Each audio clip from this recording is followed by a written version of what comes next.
know. Thank you everyone for coming to our executive briefing today. We're going to discuss some really interesting things that's happening in the SA market and what that means for business energy users. To help me do that, today I've got James McFarlane and Nick Mercure from our team.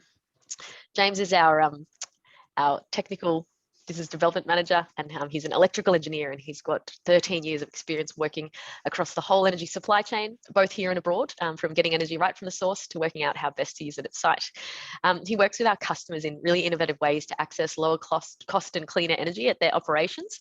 And the topics we'll cover today are based on a white paper written by James, and this will be made available to viewers after the webinar. And Nick Mercure is our corporate energy specialist. He specialises in the South Australian market, and he's been playing in that stomping ground for about 10 years, specifically in energy retail. So he is an expert on energy retail contract structures for large energy users, and particularly in new and innovative ways for businesses to access energy in this rapidly changing market. So two very qualified people to talk on this topic. So our agenda today, I'll give it a quick run through. So today we're going to cover the white paper written by James on negative pricing in South Australia. It's a relatively new and increasing trend in the energy market. And we're going to go through how does it happen? What is it? How does it happen? And why does it happen? And for your reference, all this data is freely available from the Australian Energy Market Operator website. We'll then unpack a little bit about what this trend means for business energy users, both in SA, with a focus in SA, but we'll also be able to talk a little bit about what it means across the NEM, or our national energy market, which extends across the whole eastern seaboard of Australia. And then we'll cover some simple ways that everyday businesses can capture some value from this phenomenon. And we'll have a little bit of time for questions. So welcome, James and Nick. Thanks, Trish. Thank you, Trish. Always a pleasure. Brilliant. All right. So what I might do is I'll kick off with some questions. So James, can you talk to us about what negative pricing is? Yeah, sure. And Trish, and good morning, everybody. So in a nutshell, negative pricing, what do we mean? It means the underlying price of electricity has gone below zero. And that's kind of a strange concept, actually, if we think about it. Most of us in our homes, in our businesses, we're familiar with the peak and the off-peak rates. And here on the screen, what we see in the blue-green line is really what we were all charged before the traditional models for electricity. So off-peak, sort of late at night, we were charged a very minimal rate, and then peak rate, we were charged a much higher rate. And that follows the kind of traditional generation of electricity model where we had coal-fired power stations, quite slow, they take a long time to warm up, and they'd warm up as everyone kind of woke up and everyone was making their breakfast and getting ready for work, and they headed to their business, and their business continued throughout the day. And there were some late shifts and people started to get home, and then people would go to sleep, and then the price of electricity would fall and the coal-fired power stations would ramp down, and that cycle would continue. And it worked quite well, actually. Our industries were less static, less flexible. Societies were a lot more rigid, and the generation really then matched it. So it was this perfect model that matched the technology of the time and the way that we used electricity. And the reason why that sort of needs to change, or it's been evolving over time, is that worked very well 20 years ago. And what we see now is this really rapid adoption of solar and renewable technologies. And that's really disrupting how energy is produced. And then it really opens up all of these new things that start to happen with the price of electricity. So precisely when we say that solar is being adopted, that everyone's putting rooftops solar and grid connected solar, and then that solar, as the sun rises and it starts to generate electricity through the day, all of this extra energy becomes available on the market, and it's actually driving the cost of energy down. And precisely when we say, okay, well, we were charged a peak, but now actually the cost of electricity is down. So what we mean when we say negative pricing, we actually mean that you could be actually paid to consume electricity. Yeah, that's really interesting, James. And what's driving the prices down? What's the reason? So what's driving those prices down is really you have this huge surge of power that's available, and then actually you've got less people being able to draw upon that power. And so sort of quite classic supply and demand, you have this overabundance of supply and you have a reduction in demand. And suddenly in the middle of the day, you have these very cheap and sometimes free prices for electricity. Amazing. And Nick, why is negative pricing so poignant in SA? Yeah, I mean, there's certainly been a change. Oh, sorry. Welcome, everyone. Thanks, Trish. There's certainly been a decline in the demand profile in the state of South Australia. We've had the removal of heavy industrial manufacturing and things of that nature. And also, as James has rightly pointed out, there's been a huge increase in renewable generation in South Australia. We're actually now a net exporter of electricity in South Australia, and that looks to be growing significantly with other projects in the pipeline. I'd just like to maybe draw everyone's attention to the graph here on the left. The axis on the left-hand side there represents the dollars per megawatt hour price throughout the day, and the graph at the bottom there represents the time of day use. And you can see the orange line is the price profile across the day for Q1 in 2020. And you can see that there's a significant dip in the middle of the day as that solar becomes more and more prevalent. And if you look at the yellow line, which represents Q1 2021, you can see that the price is actually negative and averaged negative. The AEMO, or the Australian Energy Market Operators Quarterly Energy Dynamics Report that they released for Q1 this year, actually shows that the price in South Australia between 10 a.m. and 3:30 p.m. was an average outcome of negative $12 per megawatt hour, which equates to negative 1.2 cents per kilowatt hour. And that's an extraordinary outcome and just shows the impact that renewables are having on the South Australian wholesale market. Right, so it's really being driven by renewables. And is this trend occurring anywhere else? How does it impact the rest of the states? Look, it certainly is. Some of the Queensland, New South Wales, not quite as prevalent. There's always been a little bit of negative pricing in the state of Tasmania, but you'll see Victoria, due to the close relationship between the Victorian and South Australian markets, due to the two interconnectors that join us, you'll see that there's a common thread between us and Victoria with negative pricing. They've also got multiple renewable projects in the pipeline and a few already active. And you can see that on the chart in the bottom right-hand corner, you can see the number of negative pricing intervals for each state over the quarters for South Australia. And you can see that Victoria is really starting to follow the South Australian trend and starting to ramp up quite significantly. And you'll see that Q1 21 has been an extraordinary quarter for negative pricing in both states. Right. So this is a huge opportunity. And so with renewables driving this trend, is it likely to continue, James?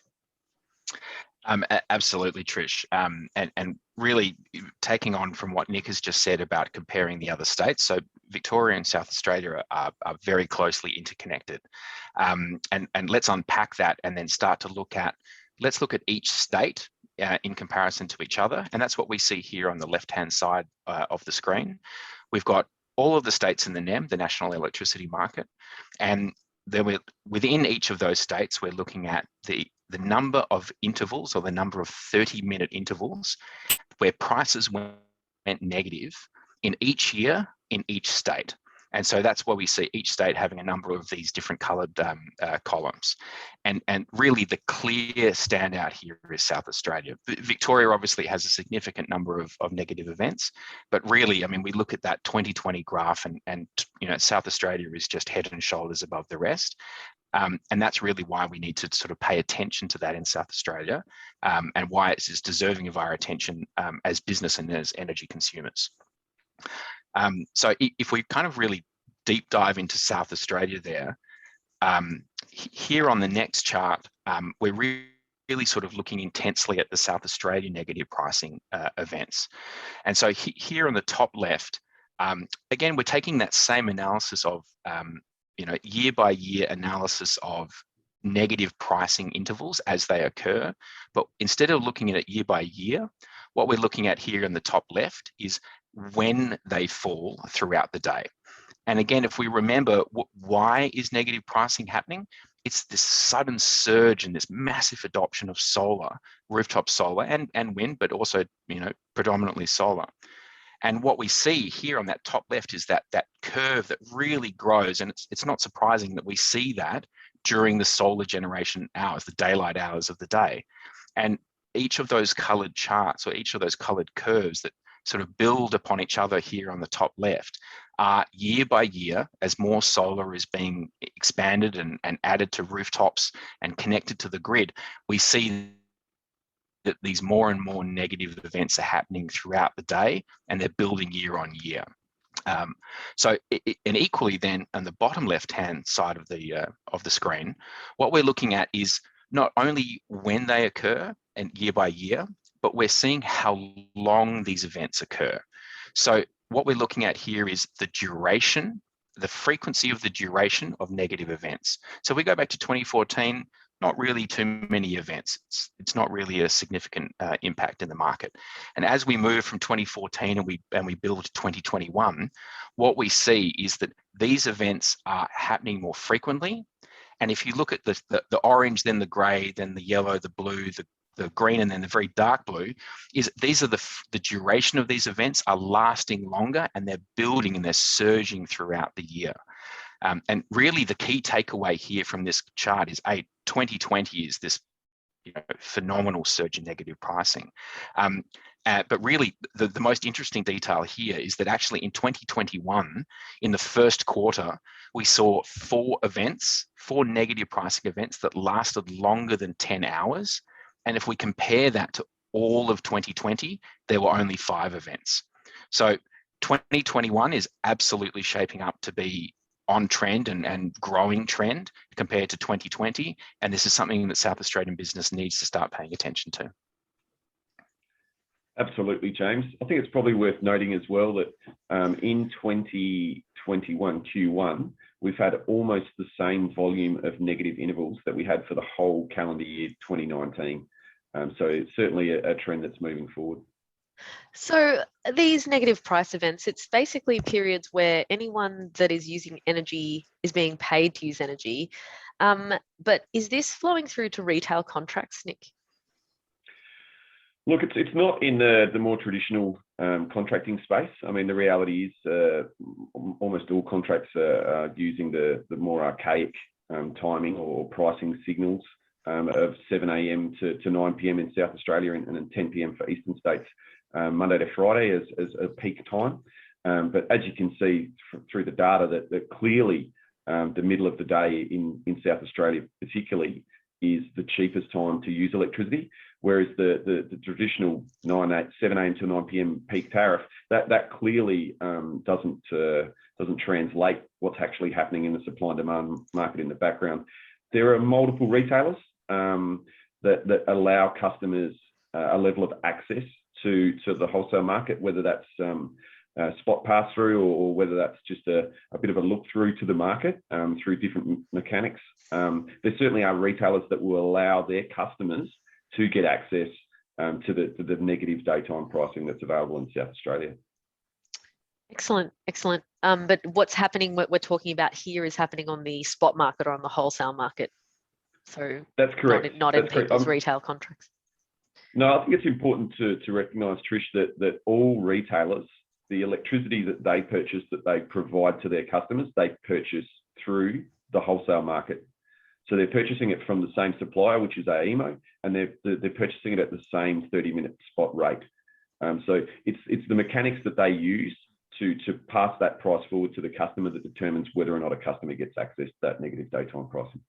Okay, so how can businesses take advantage of that trend then? Look, I'd certainly be encouraging customers to move away from that sort of traditional procurement methodology where you go to 2 or 3 major known retailers and just take the lowest price. I really don't think that provides any value in the modern world. you should be looking to find alternate retailers that are providing some level of access to wholesale, and take advantage of the opportunity that currently exists here in South Australia. It's quite clear that, particularly for the South Australian market, the 7 a.m. till 9 p.m. tariff is it's archaic and irrelevant. And Nick, excellent point. I remember like some of our customers actually in South Australia received discounts, quite heavy discounts off their bill because they took advantage of the opportunity that negative pricing really represents. Absolutely. We had multiple customers in September 20.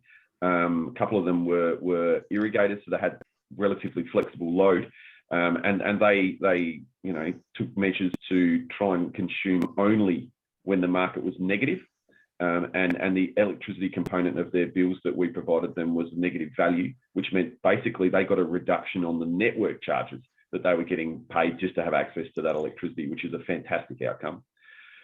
Look, I think it's pretty clear that that negative pricing is a trend that's going to continue. I think it's here to stay. I think South Australia is already a net exporter of electricity. The state government has very strong ambitions to grow our renewable generation portfolio, and I can't see that the negative pricing is going to change anytime soon. There's a real opportunity for businesses who are willing to be a little bit more savvy, and to invest a little bit of time and explore alternate opportunities to get some real value out of the South Australian wholesale market and the way it's operating at the moment.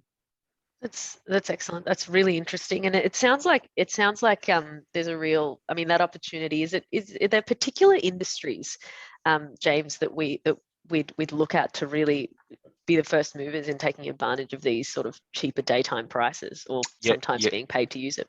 Yeah, absolutely. And really, the way to think about it is, are you a flexible business, and can you shift your operations exactly like what Nick just mentioned? Can you turn on pumping loads? Can you react quite quickly? Are you an automated manufacturing plant? These customers that can really react quite quickly. Equally, cold stores and data centers, huge refrigeration customers that have that flexibility of load, are really ripe for this opportunity to take advantage. But actually, even if you're not a business, or perhaps if you don't think that your business can shift that flexibly, remember that the reason that's driving these negative prices is that sudden surge of daytime cheap pricing, which does actually correlate to most people's fixed business hours. So if you're a business that says, not an automated manufacturing plant, but you have a single shift that happens during the day, again, you can capture the price because you're using most of your electricity during these daytime negative prices. And there are often like office buildings. Again, most people turn up during the solar daylight energy generating times of the day.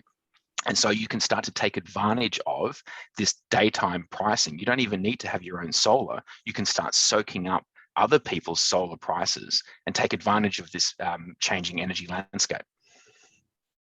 Absolutely, James, and probably schools are another really good example of a business that has a profile that naturally suits daylight hour consumption, so they can really significantly benefit from this pricing curve as well.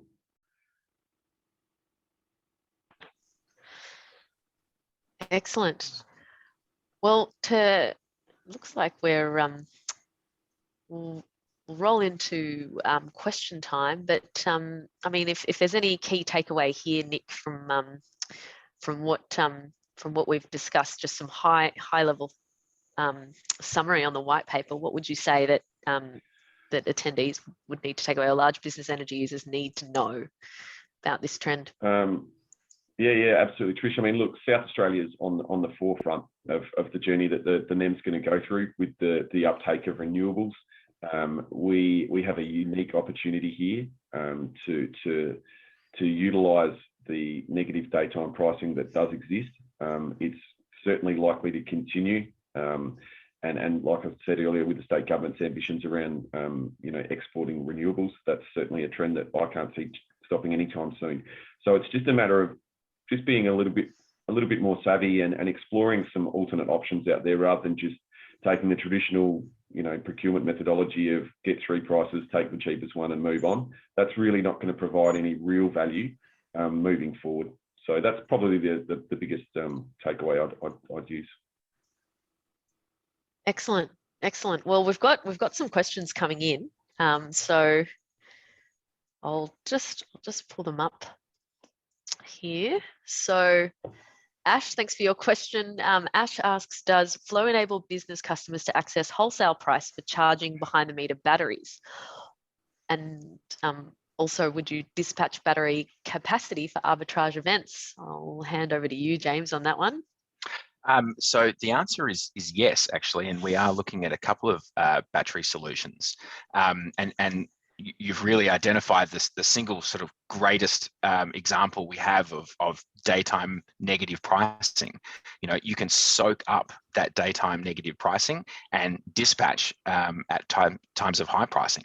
So absolutely, Flow can facilitate a spot contract and allow you to trade that power really at times of your choosing.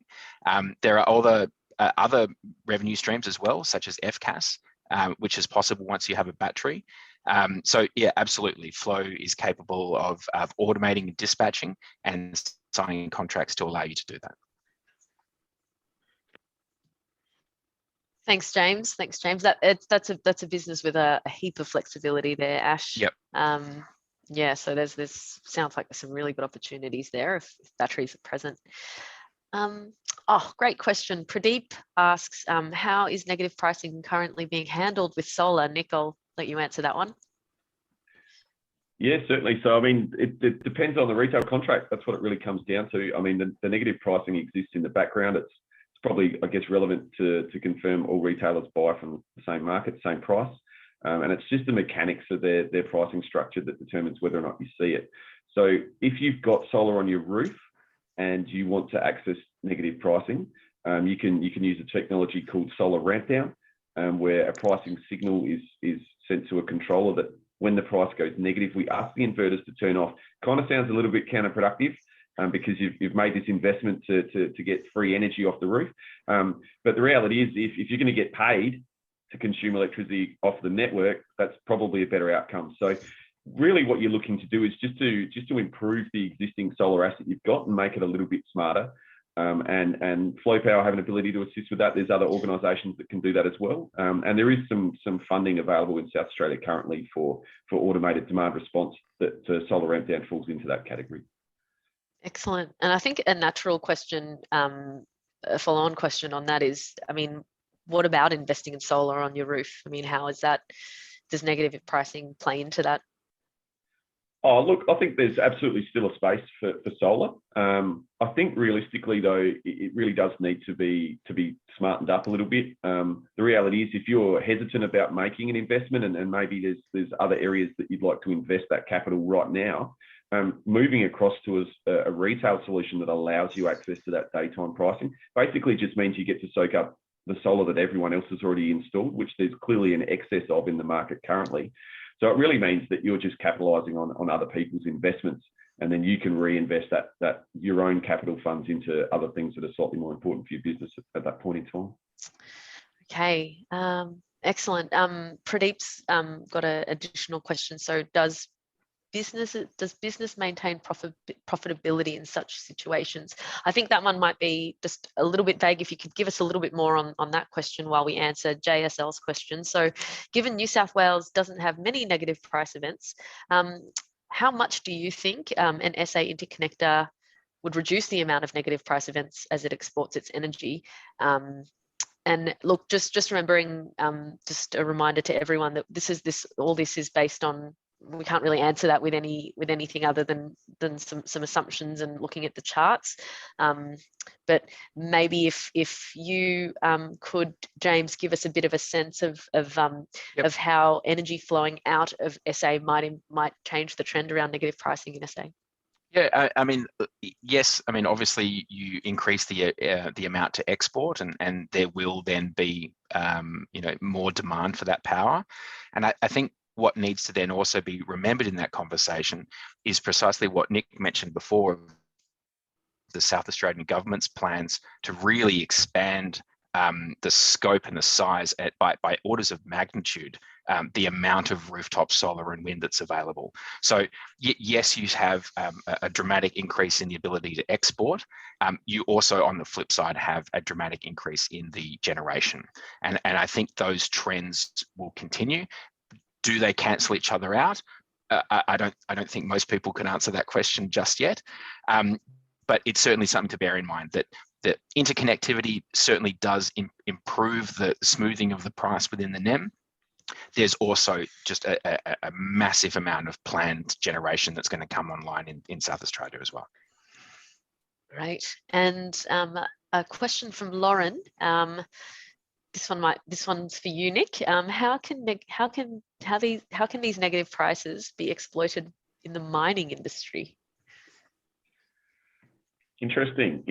I'm assuming we're talking about mining that's grid connected, obviously, and some mines you find aren't. But look, it'd be looking to see if there's any capacity to change the operational demand of the mine, or whether there's capacity just to do a bit of sort of load shifting, maybe change the way that the mine, or the times that the mine's doing certain energy intensive operations. And you can utilize that, but only if you've got a retail contract that allows some level of access to wholesale markets. But yeah, there's certainly things that could be explored in that sector, and we'd certainly be happy to start unpacking some of those opportunities with you if you're interested. If I can jump in on that one too, Nick. If you are a grid connected mine, suddenly charging of batteries, and then by extension also fleet management of electric vehicles. Most equipment on mine site is diesel, and certainly if it's an off grid, then it's diesel or gas turbine generated electricity. But if you are a grid connected mine, and there is a slow shift towards industrial scale mining and industry electric vehicles, suddenly the charging of that fleet around the price of electricity becomes a significant cost saving that you could capture from these negative pricing events. Yeah, that's a really good point, and sort of by extension to that, it sounds like load shape and load profile is really key here in capitalizing on that cheap daytime energy, be it negative or free. I think that's better than paying something for it. Yeah, so it's about energy flexibility and when you're using it, by the sounds of it. I've got a question from Hamid. This is another one that we can't answer with any, it's a big market question, but given rapid growth in hydrogen energy, do you see any role for that in negative prices in near future? I actually don't think that's something we can answer, because hydrogen is so nascent, but maybe we can talk about, do you see any role for that in negative prices in the future? Why don't we try to answer it? James? Nick, you go ahead. I was just going to say that with the advent of hydrogen storage, I certainly think there's capacity for hydrogen-based batteries to really drive some significant energy arbitrage in the market. I know that there's some small residential units that have just been launched by a company called Larvo that could potentially do that on a residential scale, not quite up to the commercial industrial scale yet, but that technology is evolving quite rapidly. And I think that there's going to be some symmetry between traditional batteries and hydrogen batteries moving forward. And I think South Australia is going to, be one of the states that's really at the forefront of that. Excellent. I've got quite a few more questions rolling through, but we're coming up to the end of time here. To answer a last one, Nick, this one might be for you. Is there any mechanism where power agreements allow trading of energy for businesses / individuals, presumably between their sites, generated between their sites? Yeah. Certainly. I mean, just being wholesale exposed would allow you to, I guess, in effect, transport energy between sites within the same state. The reality is, if all sites are purchasing from the wholesale market at the same price from the same interval, and you have an ability to export energy from one site into the market, and you'd be getting paid the market price for that electricity, and then alternate sites are consuming the same electricity at the same market price. In essence, you're really virtually transmitting the energy that you're generating on site to other sites within the state. It is restricted to the state because all of the wholesale markets in each state of the NEM have a separate market that trades at a separate price. But yeah, there's certainly capacity to do that, and we are currently doing that for some of our customers. Excellent, excellent. Well, thanks so much to the audience for all your excellent questions.